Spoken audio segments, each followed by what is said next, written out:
ব্যাপারটা হচ্ছে আপনার হাওড়া জুট মিলের প্রোডাকশন নিয়ে কোনো সমস্যা নেই।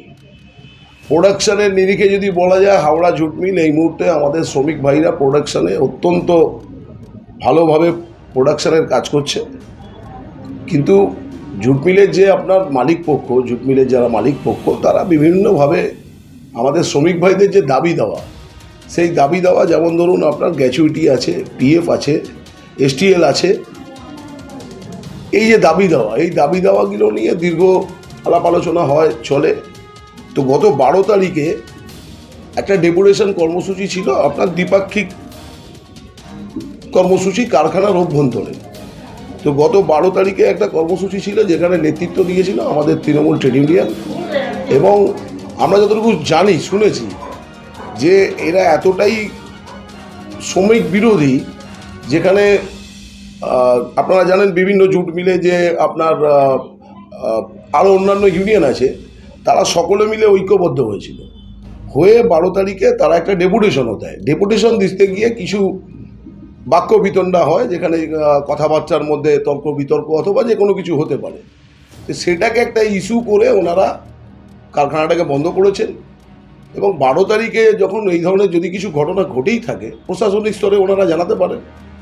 ওখানকার স্থানীয় বিধায়ক তথা আমাদের জেলার চেয়ারম্যান মাননীয় অরূপ রায় আছেন, তাকে জানাতে পারেন, প্রশাসনকে জানাতে পারেন, আমাদের জেলা স্তরে আমাকে জানাতে পারেন, অথবা লেবার কমিশনে জানাতে পারেন। 12 তারিখের ঘটনা একটা পরিকল্পনা করে আজকে শনিবার বন্ধ করা হলো। শুধুমাত্র শ্রমিক বিরোধী পরিকল্পনা করেই এটা করা হয়েছে। ইতিমধ্যে আমরা আমাদের নেতৃত্ব সর্বোচ্চ লেভেলে আমরা আলোচনা করেছি, কথা বলেছি, যত তাড়াতাড়ি সম্ভব মিলটা খোলার আমরা ব্যবস্থা করছি। আশা রাখছেন কতদিনের মধ্যে?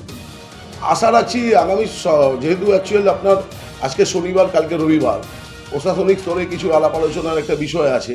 এবং আমরা আপনার মালিক পক্ষকে আমরা বলেছি এই মুহূর্তে মিলটা খুলতে হবে, মিলটা খুলে আলাপ আলোচনা করতে হবে। কারণ দ্বিপাক্ষিক মিটিংয়ে আপনার কর্মচারী মানে সে আপনার সন্তানের সমান। সে তার দাবি দেওয়া নিয়ে কোথাও যদি কোনো কিছু ভুল মন্তব্য করে থাকেন, সেই দায়টা সমস্ত শ্রমিকের নয়।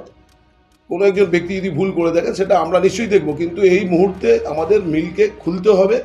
কারণ মাননীয় মমতা বন্দ্যোপাধ্যায়ের পরিষ্কার সিদ্ধান্ত, যাতে আমাদের পশ্চিমবঙ্গে কোথাও কোনো রকম যেমন শ্রমিক বিরোধী ম্যানেজমেন্ট থাকবে না, সেরকম আপনার শ্রমিকরাও ম্যানেজমেন্টের কোনো বিরোধিতা করবে না।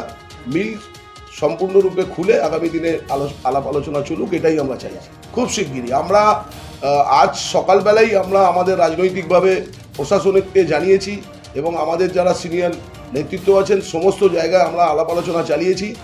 আজ মালিক পক্ষকে বলা হয়েছে আজকে শনিবার, আজকেই মিল খুলতে হবে। আপনার ইচ্ছা হলো আপনি নোভাক নোটিশ চালাতে পারেন না, আপনাকে আলোচনার জন্য টেবিল আছে, আপনি আলোচনা চালান, কিন্তু মিল চালু রেখে আপনাকে করতে হবে, কারণ শ্রমিকরা শ্রমের বিনিময়ে আপনার থেকে পয়সা পায়। তাদের এমনিতেই আপনি আপনার অধিকার থেকে তাদেরকে বঞ্চিত করছেন।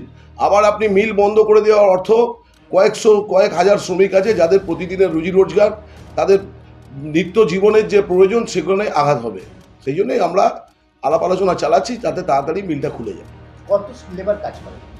ওখানে প্রায় আপনার 1,500-এর প্লাস, 1,500 প্লাস কর্মচারী কাজ করে, যারা শ্রমের বিনিময়ে পয়সা নেয়। মালিক পক্ষ তো বিনা পয়সায় কাউকে পয়সা দেন না, এবং তিনি মনে করলেন মিল বন্ধ করব, আবার তিনি মনে করবেন খুলবো, এটা তো হয় না। রাজ্য সরকার আছে, প্রশাসন আছে, সার্বিকভাবে নজর আছে, যত তাড়াতাড়ি সম্ভব আমরা এটাকে চালু করব।